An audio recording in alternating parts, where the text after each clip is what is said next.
Assalamualaikum warahmatullahi wabarakatuh. Selamat pagi, salam sejahtera untuk kita semuanya. Om Swastiastu, Namo Buddhaya, salam kebajikan. Yang saya hormati rekan-rekan Kepala BPS Provinsi di seluruh Indonesia, juga bersama tim yang hadir di seluruh Indonesia. Yang juga saya hormati dan saya cintai, ini rekan-rekan media, baik yang hadir secara daring dan luring, tentunya juga Bapak Ibu yang saya hormati. Terima kasih kami ucapkan telah bergabung pada rilis berita resmi statistik hari ini Jumat 25 Juli tahun 2025. Bapak Ibu dan teman-teman semuanya, hari ini BPS akan merilis data khusus ya, satu saja nih. Profil kemiskinan dan tingkat ketimpangan pengeluaran atau kami sebut dengan Gini rasio penduduk di Indonesia pada Maret 2025. Bapak Ibu semuanya, sebelum saya mengumumkan profil kemiskinan di Indonesia kondisi Maret 2025, sebagai pengantar saya akan menyampaikan catatan sumber data dalam penghitungan kemiskinan Maret di 2025. Profil kemiskinan Maret dihitung berdasarkan Survei Sosial Ekonomi Nasional atau Susenas Maret 2025. Bapak Ibu semuanya, Susenas dilakukan setiap tahun 2 kali, yaitu Susenas Maret dan Susenas September. Khusus ya, saya tekankan di sini, khusus untuk Susenas Maret 2025 pendataannya dilakukan pada bulan Februari tahun 2025. Hal ini disebabkan pada bulan Maret yang lalu bertepatan dengan bulan puasa atau bulan Ramadan, yang tentunya pada saat bulan Ramadan tersebut akan mempengaruhi pola konsumsi di rumah tangganya. Bapak Ibu semuanya, jumlah sampel Susenas Maret 2025 sebanyak 345.000 rumah tangga yang tersebar di 38 provinsi, 514 kabupaten kota. Nah, Susenas Maret ini digunakan untuk menghasilkan beberapa indikator perencanaan pembangunan. Salah satunya indikator penting dalam sasaran visi nasional RPJP 2025 sampai dengan 2029 yang dihasilkan oleh Susenas, yaitu kemiskinan ekstrim, Gini rasio, dan juga mendukung dalam penghitungan indeks modal manusia atau IMM. Teman-teman media, berikut saya akan menyampaikan catatan kondisi sosial ekonomi Indonesia di tahun 2025.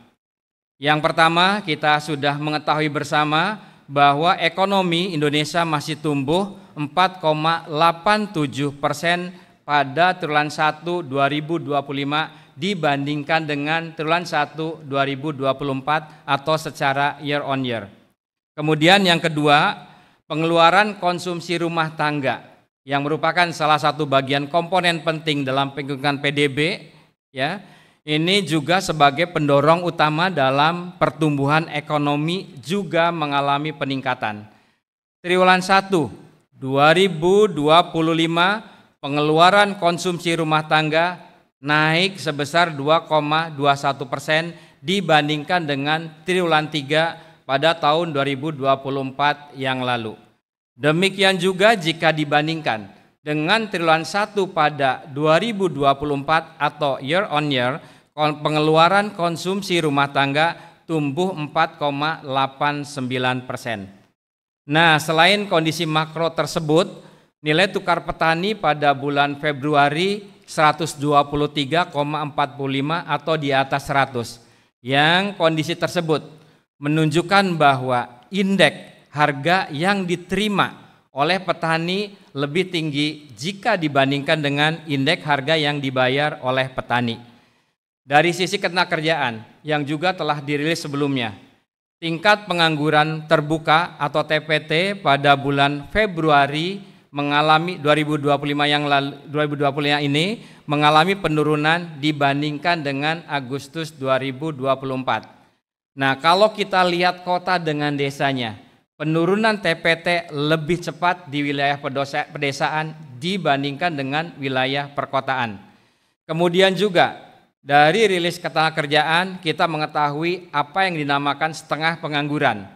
Teman-teman media, setengah pengangguran adalah penduduk usia 15 tahun yang bekerjanya kurang dari 35 jam seminggunya, dan mereka masih mencari atau menerima pekerjaan tambahan. Ya, di perkotaan nih mengalami peningkatan setengah pengangguran 0,46 juta pada Februari 2025 dibandingkan dengan Agustus 2024. Nah, demikian juga dengan pekerja proporsinya atau share-nya pekerja informal. Share pekerja informal di Februari 2025 sebesar 59,40%, meningkat kalau kita bandingkan dengan kondisi Agustus 2024 yang besarnya 57,95%. Nah, selain kondisi makro dan ketenagakerjaan, juga kami mencatat perkembangan beberapa harga komoditas pada Februari 2025 dibandingkan dengan Maret 2024 relatif bervariasi. Sebagai besar komoditi pangan, teman-teman media, mengalami kenaikan harga, seperti ada minyak goreng yang juga naik, cabai rawit, bawang putih. Tetapi sebagian komoditas pangan juga mengalami penurunan harga, seperti beras, daging ayam ras yang menurun ya, bawang merah. Dan juga kita ketahui bersama pada bulan Februari di 2025 juga masih berlaku diskon tarif listrik 50%. Yang tentunya ini memberikan sumbangan terhadap angka deflasi. Itu beberapa catatan kondisi sosial ekonomi di Indonesia pada tahun 2025. Teman-teman media dan Bapak Ibu semuanya, sebelum saya merilis angka kemiskinan, terlebih dahulu saya akan menyampaikan nilai garis kemiskinan di Maret 2025. Kita ketahui bersama bahwa yang dinamakan penduduk miskin adalah pada saat dia pengeluarannya berada di bawah garis kemiskinan. Garis kemiskinan Maret 2025 berdasarkan Susenas yang sudah tadi sebutkan sebesar 609.160 per kapita per bulan. Jika kita bandingkan dengan September 2024 mengalami peningkatan 2,34%. Nah, garis kemiskinan kota sebesar Rp629.561 per kapita per bulan. Garis kemiskinan kota tersebut lebih tinggi dibandingkan dengan garis kemiskinan pedesaan yang di desa mencapai 580.349 per kapita per bulannya. Nah, garis kemiskinan kota tersebut naik pada bulan Maret 2025 dibandingkan dengan bulan September 2024-nya GK atau garis kemiskinan kota naik 2,24%. Tadi sudah saya sebutkan bahwa garis kemiskinan di desa sebesar 580.349 per kapita per bulan, naik jika dibandingkan dengan kondisi September 2024 sebesar 2,42%. Dengan demikian, garis kemiskinan pedesaan naik sedikit di atas garis kemiskinan perkotaan secara kenaikannya. Nah, Bapak Ibu semuanya, berdasarkan garis kemiskinan juga kita melihat ya di grafik yang lingkarannya, peran komoditi makanan terhadap garis kemiskinan mencapai 74,58%. Lebih besar jika dibandingkan dengan peran komoditi bukan makanan, yaitu peranannya 25,42%. Bapak Ibu dan teman-teman media, berikut saya akan mengumumkan tingkat kemiskinan di Indonesia pada Maret 2025. Maret 2025 jumlah penduduk miskin di Indonesia sebanyak 23,85 juta orang atau turun 0,2 juta orang dibandingkan dengan kondisi September 2024. Nah, dari sisi persentasenya, penduduk miskin terhadap total populasi atau total penduduknya pada Maret 2025 mencapai 8,47%, atau jika dibandingkan dengan September 2024 yang lalu turun sebesar 0,1% poin. Sebagai bahan perbandingan Bapak Ibu semuanya, bisa dilihat di grafiknya ya. Pada September 2025 dibandingkan dengan Maret 2022, pada September 2022 dibandingkan dengan Maret 2022 kemiskinan mengalami peningkatan 0,03% poin. Nah, kemudian sejak Maret 2023 sampai dengan Maret 2025 kemiskinan berangsur mengalami penurunan. Silakan teman-teman media bisa dilihat di grafik yang ditayangkan di layar. Yang kedua, kami akan memaparkan persentase penduduk miskin antara perkotaan dan pedesaan. Teman-teman media, kalau kita lihat di grafiknya, ada disparitas atau ketimpangan kemiskinan antara perkotaan dan pedesaan. Pada Maret 2025, tingkat kemiskinan perkotaan sebesar 6,73%. Sedangkan kemiskinan pedesaan sebesar 11,03%. Jadi desa lebih banyak yang miskinnya jika dibandingkan dengan perkotaan terhadap tadi total penduduk masing-masing wilayahnya. Nah, persentase kemiskinan di pedesaan pada Maret 2025 yang tadi 11,03% mengalami penurunan 0,31% poin jika dibandingkan dengan September tahun 2024. Walaupun demikian, teman-teman media, kalau kita cermati di grafik tersebut, persentase penduduk miskin di perkotaan pada Maret 2025 yaitu sebesar 6,73% mengalami peningkatan jika dibandingkan dengan kondisi September 2024. Penduduk miskin di kota meningkat sekitar 0,07% poin Maret 2025 dibandingkan dengan September 2024 yang lalu.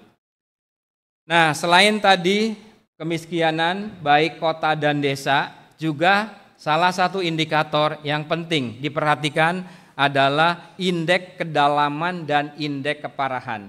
Teman-teman media, yang dimaksud dengan indeks kedalaman atau istilahnya Poverty Gap Index atau kami menyebutnya biasa dengan P1, itu ukuran rata-rata kesenjangan pengeluaran masing-masing penduduk miskin terhadap garis kemiskinannya. Jadi pengeluaran penduduk miskin bagaimana dibandingkan dengan garis kemiskinannya. Karena itu semakin tinggi nilai indeks kedalaman maka semakin jauh rata-rata pengeluaran penduduk dari garis kemiskinannya. Yang pertama. Yang kedua, indeks keparahan kemiskinan atau biasa disebut dengan P2 merupakan sebaran. Kalau tadi jaraknya terhadap garis kemiskinan, pengeluaran penduduk miskin, sekarang sebarannya. Sebaran pengeluaran penduduk antara penduduk miskin tersebut. Bagaimana sebarannya? Apakah dia itu semakin melebar ataukah semakin bagus atau mengecil. Nah, secara umum indeks kedalaman kemiskinan di Maret 2025 silakan bisa dilihat di grafiknya, ini tidak banyak berubah ya. Sementara indeks keparahan kemiskinan atau P2 mengalami penurunan dibandingkan dengan September 2024. Nah, yang menariknya jika kita lihat berdasarkan wilayahnya, indeks kedalaman kemiskinan pada Maret 2025 di perkotaan mengalami peningkatan.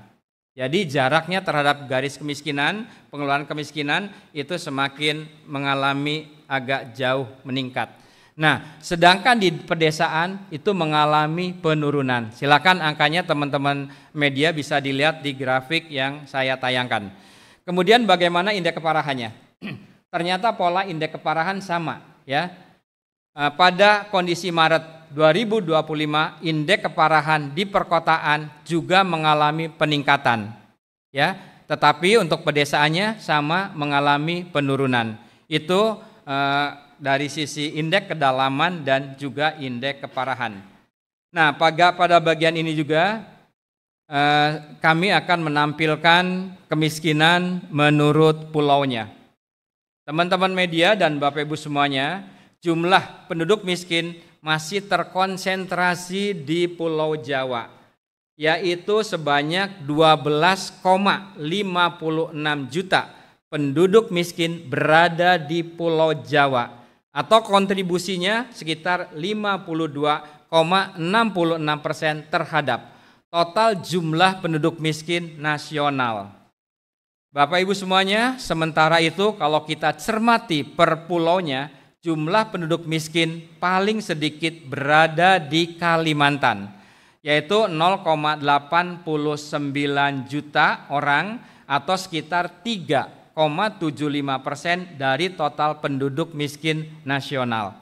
Nah, jika dibandingkan antara September 2024, antara Maret 2025 dengan September 2024, hampir seluruh pulau mengalami penurunan jumlah dan persentase penduduk miskinnya. Penurunan paling besar terjadi di Bali dan Nusa Tenggara, yaitu pada Maret 2025 menurun 0,22 persen poin dibandingkan dengan September 2024. Nah, kecuali di Maluku dan Papua yang persentase dan jumlah kemiskinannya mengalami peningkatan. Nanti secara rinci teman-teman provinsi akan merilis angka di provinsi masing-masing. Nah, teman-teman media, selanjutnya ada hal yang baru dirilis ya pada hari ini, yaitu kemiskinan ekstrim. Ini sejalan teman-teman dengan implementasi Impres nomor 8 tahun 2025 tentang optimalisasi pelaksanaan pengentasan kemiskinan ekstrim dan penghapusan kemiskinan ekstrim. Nah, di dalam Impres 8 tahun 2025 tersebut, BPS ditugaskan untuk menyelenggarakan survei dan juga menghitung capaian pengentasan kemiskinan dan juga kemiskinan ekstrim.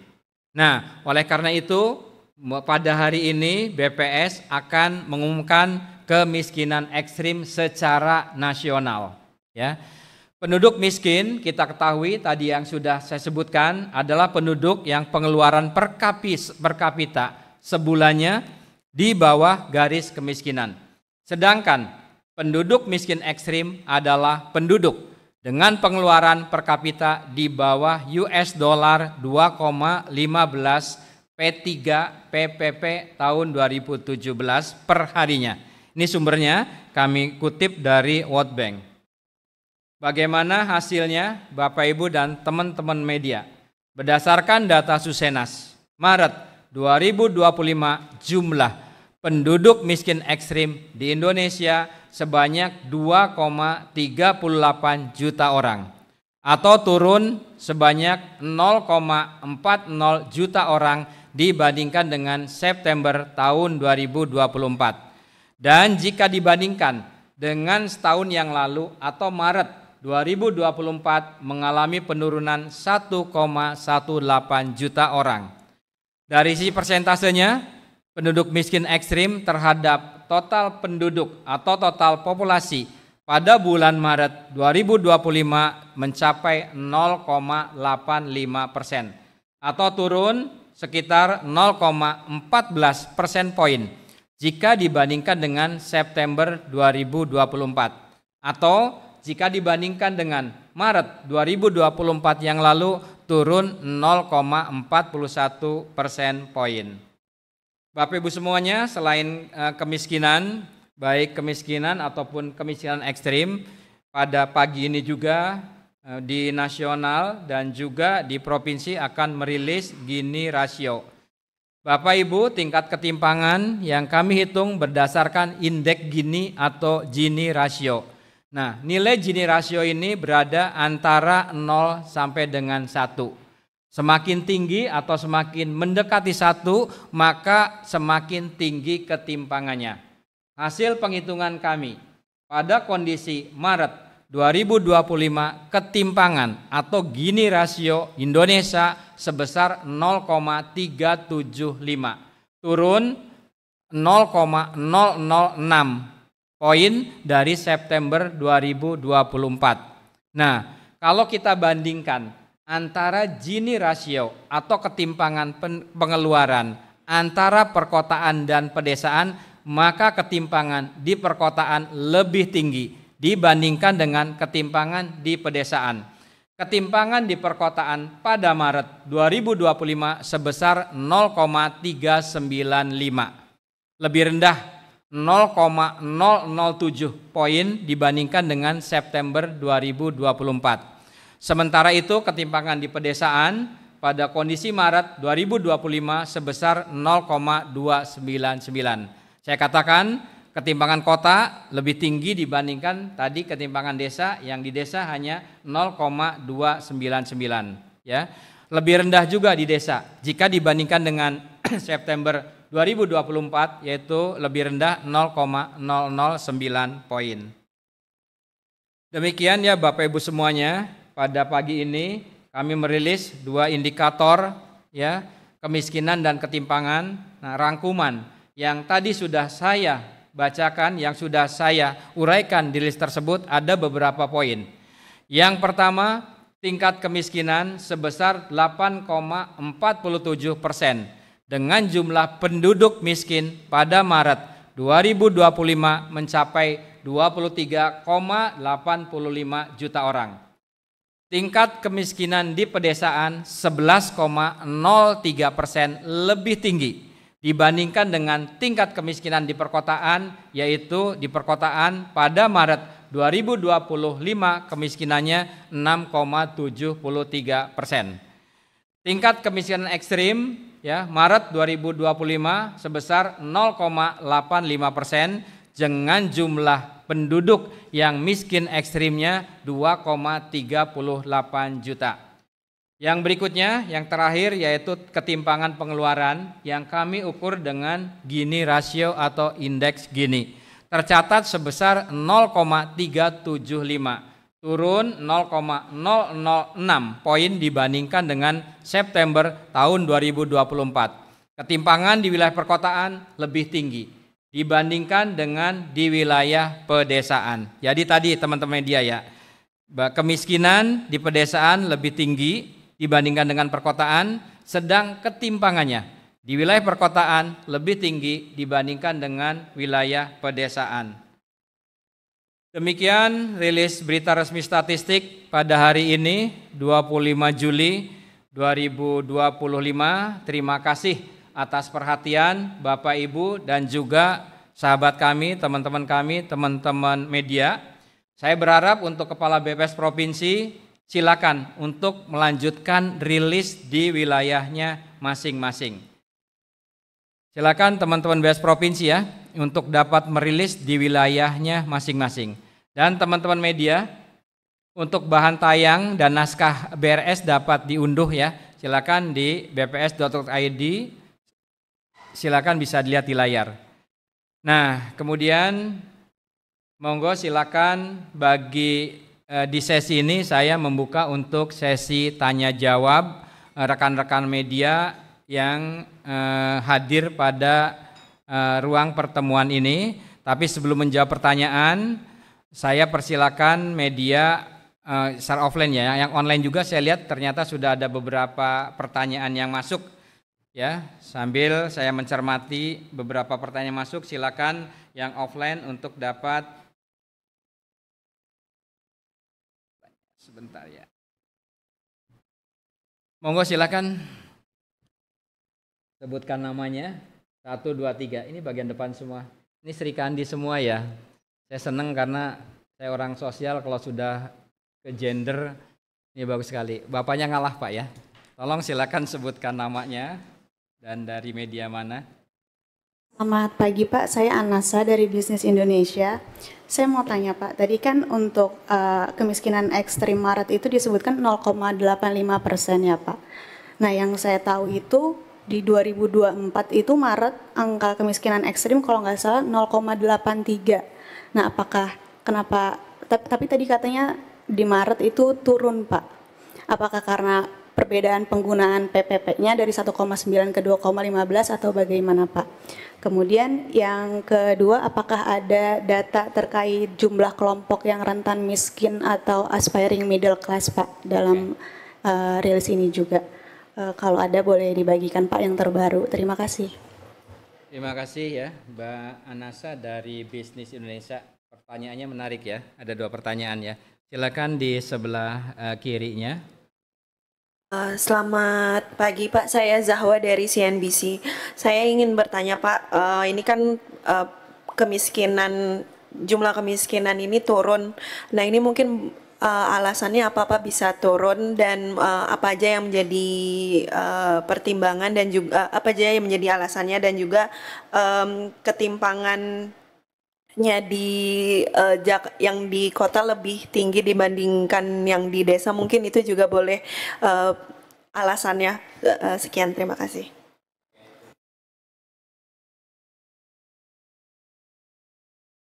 Lebih ke kemiskinan kenapa turun dan juga ketimpangan di kota lebih tinggi dibandingkan dengan di desa, apa alasannya ya?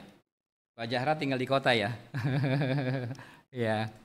Oke, kalau desa kan sama rata sama rasa ya, Mbak ya itu. Nanti kita akan jawab. Silakan yang selanjutnya di sebelah kanannya. Pagi Pak, saya Tasya dari Tempo. Ingin bertanya soal kemiskinan ekstrim. Tadi kalau tidak salah PPP-nya masih memakai yang 2017 yaitu $2,15, sedangkan World Bank ini sudah mengadopsi yang PPP 2021 yaitu sebesar $3. Nah ini kenapa ya Pak masih memakai PPP yang 2017? Selain itu mungkin boleh diupdate sedikit Pak soal revisi garis kemiskinan. Ini kan kemarin dari anggota DEN sudah mengatakan kalau ini prosesnya sudah bergulir. Mungkin boleh diceritakan sudah sejauh mana dan kapan targetnya akan rampung. Demikian, terima kasih Pak. Karena pagi-pagi Jumat ya, jadi pertanyaannya juga bagus-bagus dan terima kasih ya. Nah, sebelum saya nanti menjawab 3 penanya ini tadi ada kaitannya ya, ada yang bertanya secara online ya beberapa nih. Saya sebutkan ya, persentase kemiskinan saya jawab yang online dulu ya Mbak ya. Karena hampir sama pertanyaannya juga, ada yang sejenis ya. Persentase kemiskinan pada Maret 2025 lebih rendah dibandingkan dengan September 2024. Angka ini terendah sejak kapan? Yang secara online. Apa penyebab penurunan angka kemiskinan di tengah kondisi ekonomi yang sedang menurun? Ekonomi tumbuh tambah dan terjadi pemutusan hubungan kerja. Hampir sama tadi pertanyaannya ya. Tuh, kemudian satu dulu ya. Nah, angka kemiskinan teman-teman media ya di tahun 2025 ini merupakan terendah ya selama 2 dekade terakhir. Nah, kami mencatatnya ya karena BPS kan kita hanya mencatat dan mencermati dari sisi angkanya. Kami mencatat ada beberapa faktor ya yang diduga menyebabkan penurunan kemiskinan secara total, tapi tolong ya nanti dilihat kembali menurut daerah, kota, dan pedesaan akan semakin menarik ya. Kemiskinan nasional di kota pada periode September kan 2024 naik 0,07 poin, sementara di daerah pedesaan tadi yang sudah sebutkan di bahan saya itu kan turun 0,31 persen poin. Nah, ada beberapa yang di kondisi sosial ekonomi yang terkait dengan kenaikan kemiskinan di perkotaan. Yang pertama, teman-teman, jumlah setengah penganggur yang tadi saya sudah sebutkan di jumlah setengah penganggur di perkotaan pada bulan Februari 2025 meningkat 0,46 juta jiwa dibandingkan dengan Agustus 2024. Setengah penganggur tadi teman-teman semuanya ya, mereka yang bekerja, kurang dari 35 jam tetapi mereka masih mencari pekerjaan.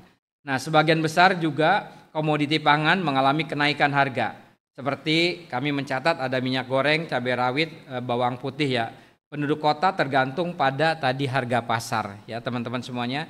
Yang kota kan identik tidak sebagian besar ya, bukan identik. Sebagian besar tidak memproduksi sendiri sehingga kenaikan harga tentunya akan berpengaruh terhadap daya belinya, terutama untuk yang rumah tangga pada kelompok bawah ataupun miskin dan juga rentan miskin. Kalau rentan miskin kan dia daya belinya turun, dia akan mudah untuk jatuh ke bawahnya.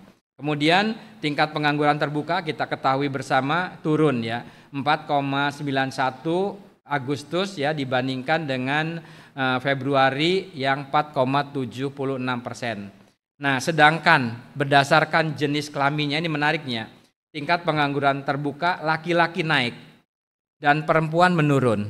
Ya, kenaikan ternyata kami telusuri lagi, kenaikan tingkat pengangguran terbuka laki-laki tersebut terjadi di wilayah perkotaan. Ya, kami mencatat yaitu dari 5,87% di Agustus menjadi 6,006% di pada bulan Februari. Nah, kita ketahui bahwa laki-laki kan sebagian besar ya ujung tombak dalam perekonomian, dalam bekerja.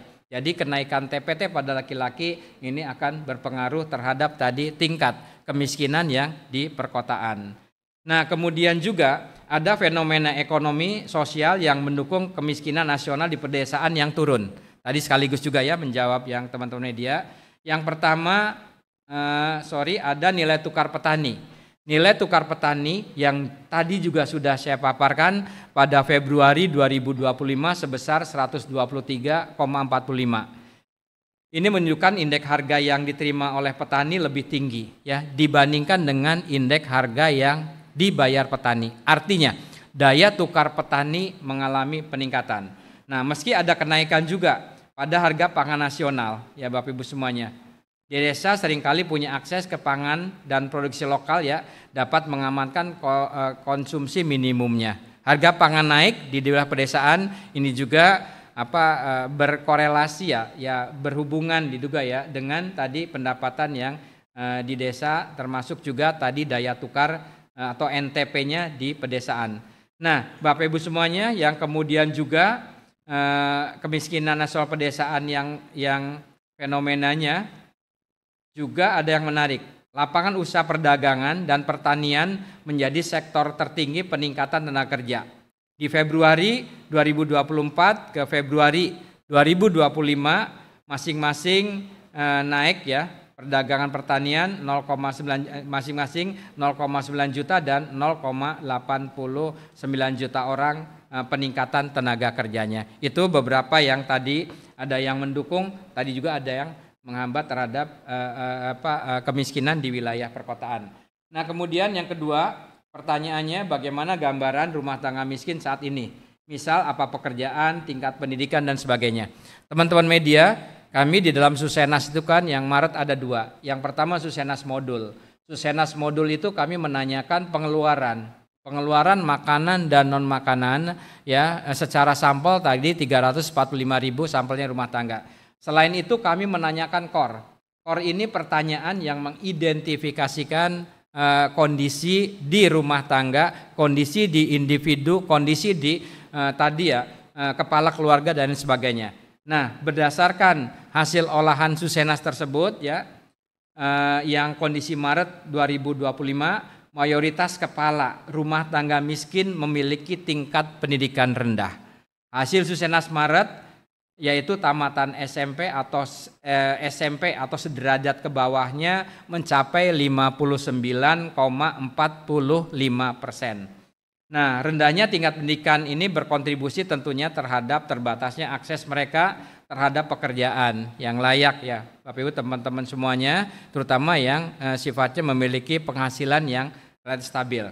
Nah, kemudian yang kedua, dari sisi lapangan pekerjaan sebanyak 49,01% kepala rumah tangga miskin bekerjanya di sektor informal ya. Itu dari identifikasi bagaimana gambaran di rumah tangganya.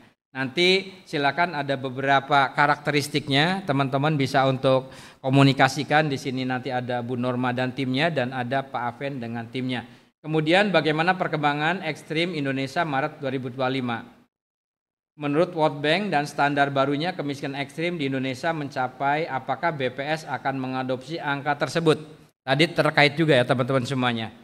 Bank Dunia memang memperkenalkan standar baru ya teman-teman semuanya, kemiskinan ekstrim untuk negara-negara berpendapatan menengah ke bawah atau lower middle income countries termasuk Indonesia.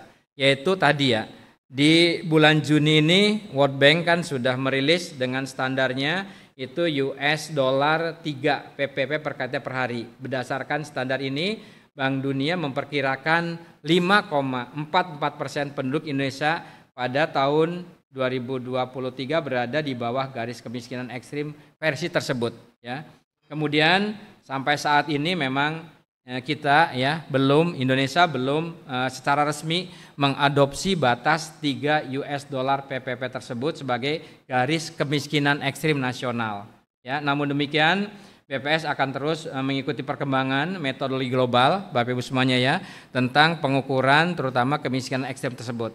Kami masih menggunakan 2,15 US dollar PPP karena tadi agar memperbandingkan dengan periode atau tahun-tahun sebelumnya. Kemudian tadi ya pertanyaan yang di offline di sini dari tadi yang pertama Pak Samsi. Pak Samsi ya, Republika ya.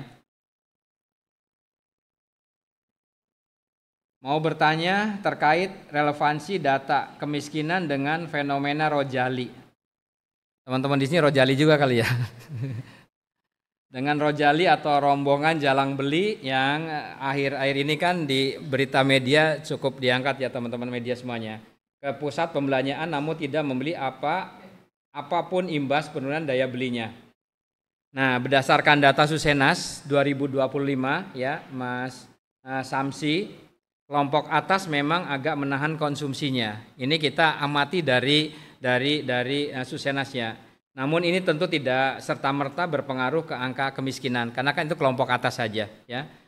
Fenomena Rojali memang belum tentu ya teman-teman mencerminkan tentang kemiskinan, tetapi tentunya ini relevan juga sebagai gejala sosial dan juga tadi teman-teman media silakan gali ya, bisa jadi ada untuk refresh atau tekanan ekonomi terutama kelas yang rentan sehingga mereka teman-teman semuanya akan Rojali tadi di mall dan lain sebagainya. Rojali adalah sinyal penting bagi membuat kebijakan untuk tidak hanya fokus ya menurunkan angka kemiskinan tetapi juga memperhatikan bagaimana untuk ketahanan konsumsi dan stabilitas ekonomi rumah tangga pada kelas menengah bawah. Amati teman-teman semuanya, apakah yang Rojalinya itu ada pada kelas atas, kelas menengah, atau rentan, atau bahkan yang di kelas miskinnya. Kami belum sampai survei ke arah Rojali. Kami surveinya hanya berbasis ke rumah tangga sampel di Susenas kita. Mbak Anasa dari Bisnis Indonesia, kemiskinan ekstrim 0,85%. Maretnya itu 0,83% yang berarti ada kenaikan miskin ekstrim. Apakah itu karena perbedaan penggunaan PPP?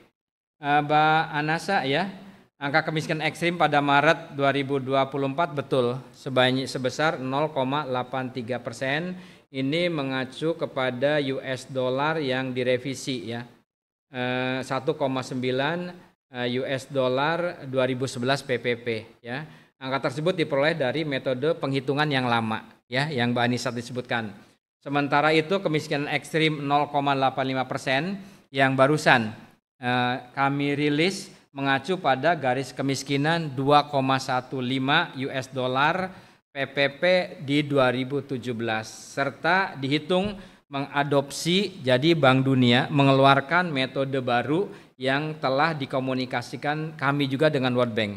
Jadi World Bank mengadopsi metode baru untuk penghitungan PPP 2017 dan kami langsung mengkomunikasikan dan mengadopsinya.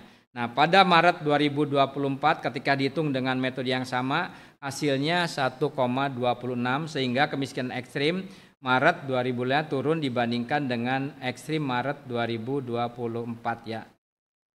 Nanti silakan lebih mendalamnya, di sini ada direkturnya ya, Bu Nurma, secara teknis apa metode baru kita melakukan penghitungan kemiskinan ekstrim dan metode yang lama. Intinya metode baru ini kita yang lama masih gunakan pertumbuhan CPI, yang baru ini kita sudah mengadop salah satu di PBB ya,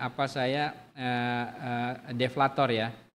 Spasial deflator itu perbedaannya ya. Jadi yang lama hanya digerakkan CPI ya. Sekarang sudah ada namanya spasial deflator. Nanti apa itu spasial deflator silakan nanti diperdalam kepada teman-teman yang tim teknis. Mbak Jahwa dari CNBC, jumlah kemiskinan turun apa alasannya? Kemudian yang kedua, ketimpangan yang di kota lebih tinggi dari desa, apa juga faktor-faktor atau alasannya? Terima kasih Mbak Jahwa ya.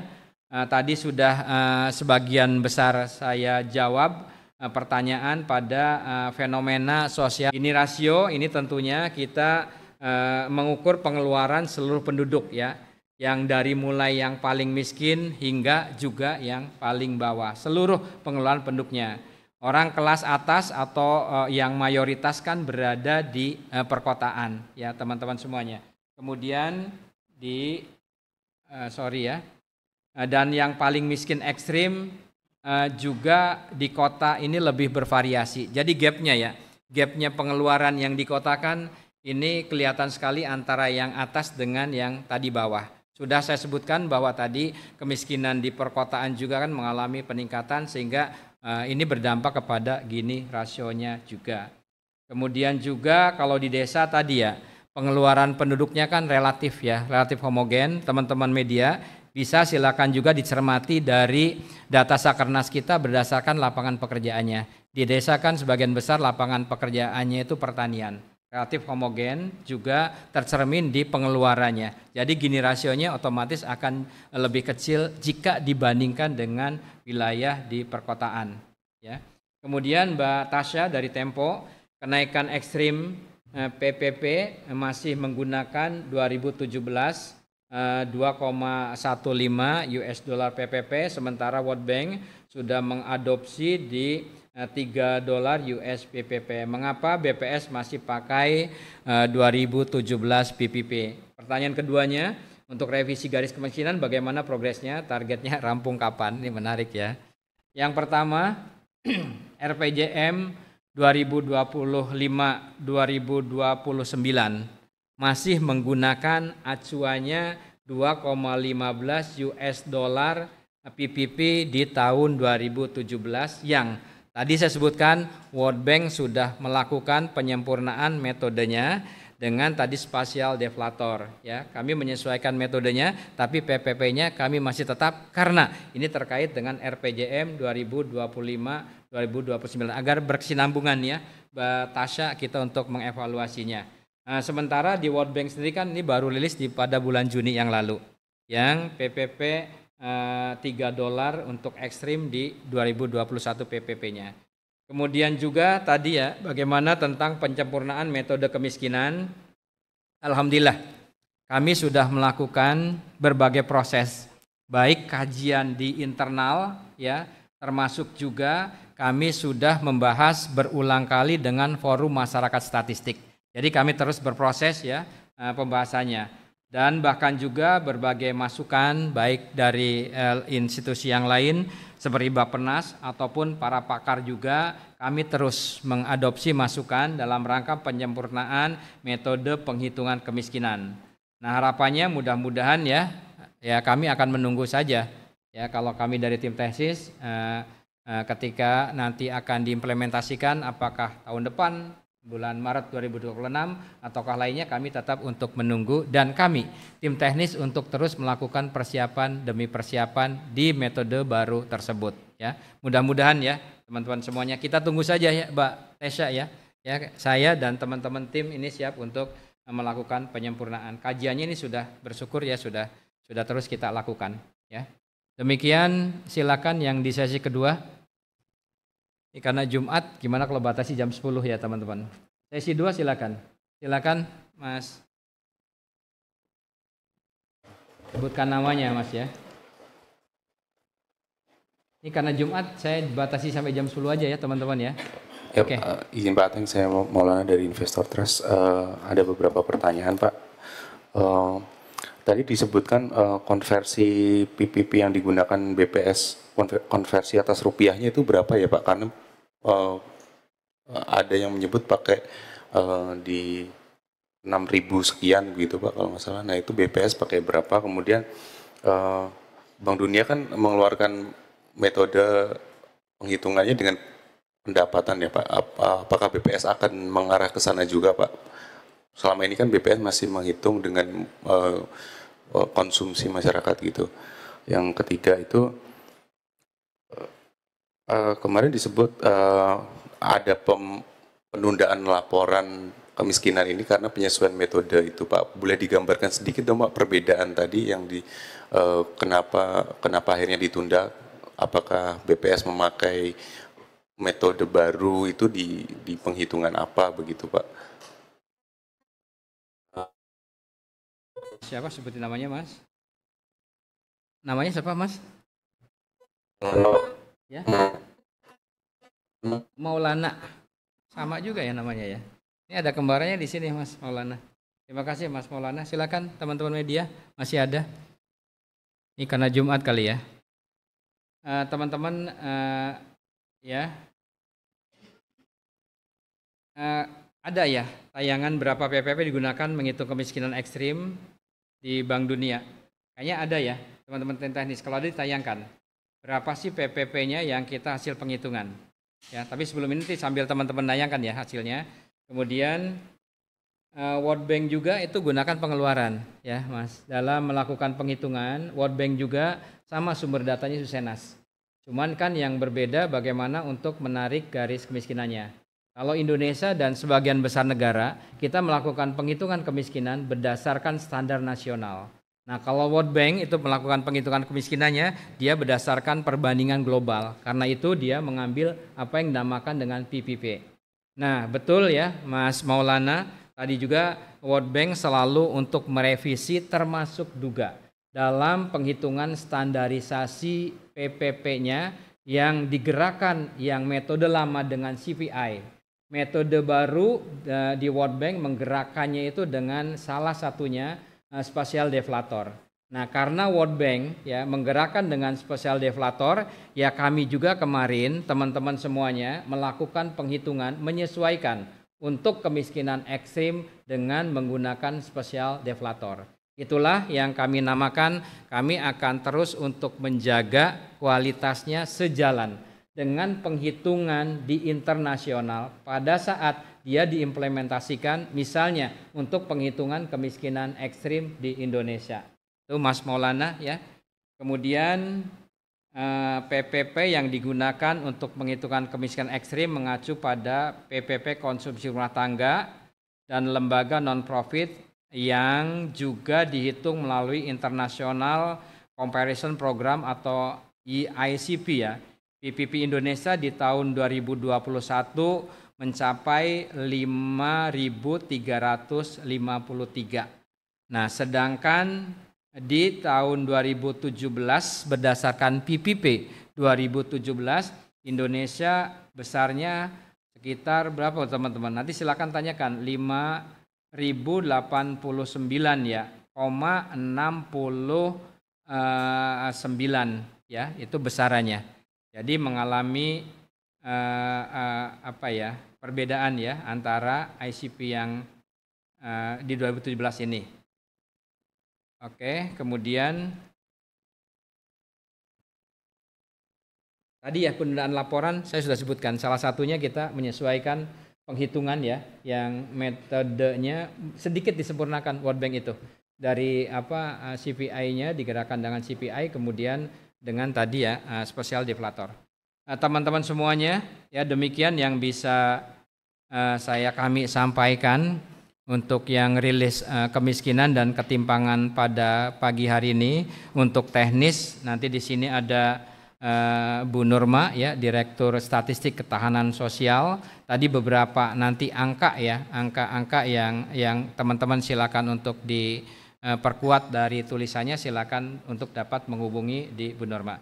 Demikian Bapak Ibu semuanya, saya ucapkan terima kasih ya di Jumat berkah. Saya akhiri dengan Assalamualaikum warahmatullahi wabarakatuh.